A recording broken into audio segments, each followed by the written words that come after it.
Back to my channel. I'm Anna, a dark fantasy epic writer, and today I'm going to talk about magic system. Anyone who is writing fantasy knows how important magic system is. Readers practically expect fantasies to have magic. There must be some kind of magical touch.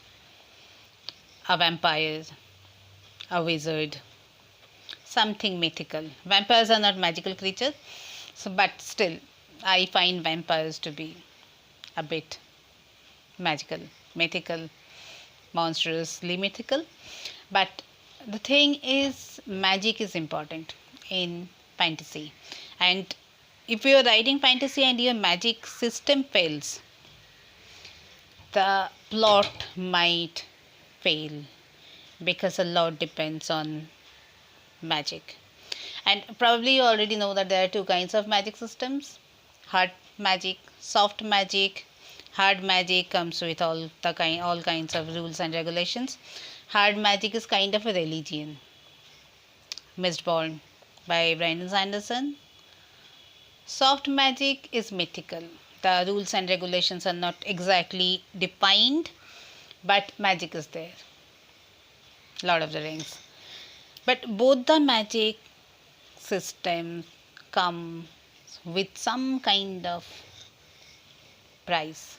So when you're building a magic system, you should start from the price. What price a character must pay to use that magic. I cannot keep casting spell and not pay a price. The price tag should be there, and that price tag is the stepping stone, the foundation of magic system. In my book, it is very dark and it is dark fantasy, and I have a lot of occult related rituals, tarot readings, astrological, planetary phases. Not moon phases. Planetary phases means people always think that it's moon phases, but no, moon phases are not only the planetary phases, they are the Saturn phases. Without Saturn, there is no lead, and without lead, there is no gold. So, if Nigredo is not there, Rubedo cannot come. So, without Saturn, there is no sun. This is a harsh truth. You might hate Saturn, you might fear Saturn, but without Saturn, there is no sun. Without Saturn, there is no foundation. So, if in your book there is a character who is going through a certain Saturn phase, you need to explain how magic works for that person, because Saturn comes with delay and obstacles. So magic should not work for that particular character exactly the way magic will work for someone who is going through a Venus phase.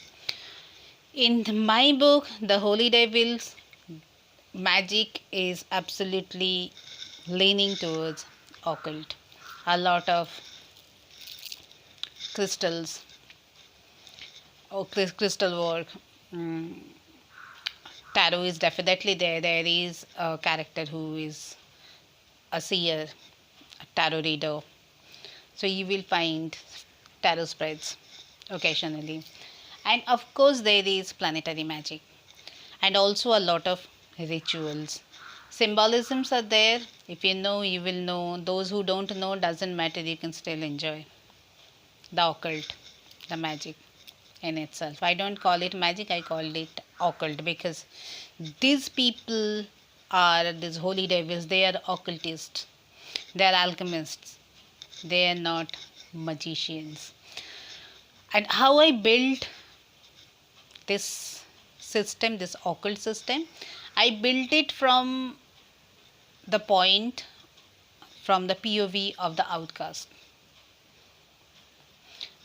from the POV of the people who are abandoned by the society, by the divine. They are constantly going through enduring divine silence. And from there comes the rituals. Those who refuse to accept this inability, this divine silence, those who absolutely refuse to accept suffering as divine grace, they are the one who are using occult, and from there occult came out, and probably I think in real life also from this position occult actually comes out. When the practitioner comes to a point where life gives them nothing, where divine is completely silent, and where that question that am I going anywhere, am I even valuable, do I even matter, becomes a regular question, people finally go towards occult, go towards magic.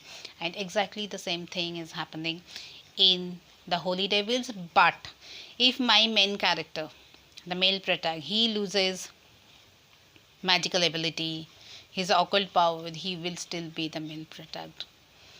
He will not cease to be the hero of the Holy Devils. He will not cease to be the Holy Devil, because he is a Holy Devil first, an occultist later.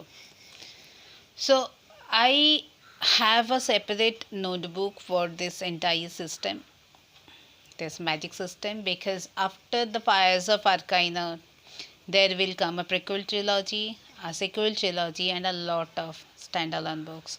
So the same magic system, the same occult system, the magic of Arcana will be used over and over again in every book, maybe in different way, maybe in advanced way, maybe in primal way, primitive way, but this same system, this same pantheons of gods, they will be coming back to over and over again.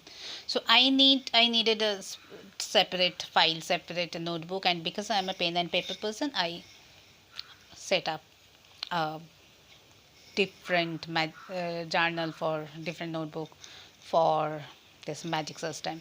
So if you are also building a magic system that you want to turn into a religion, turn into something, a living system, I will say that you create a separate journal, separate notebook for it, the system.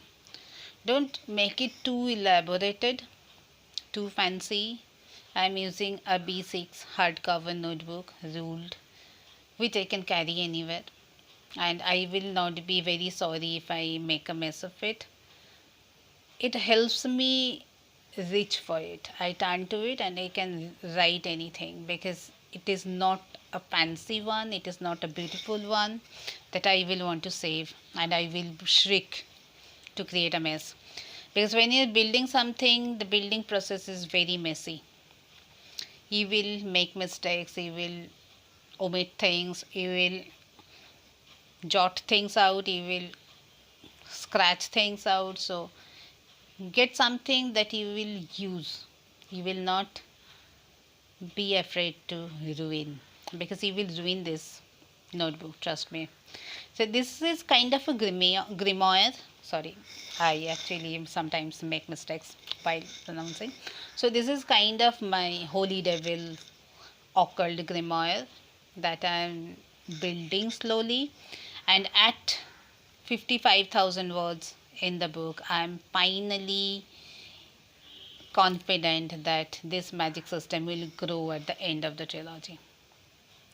So with this, I'm going to wrap this video up. If you have any question about magic system or Holy Devils or anything, just drop a comment below. I will be back with more on magic system and fantasy world building. So thank you for watching. I am Anna, and I will be back very soon with another video.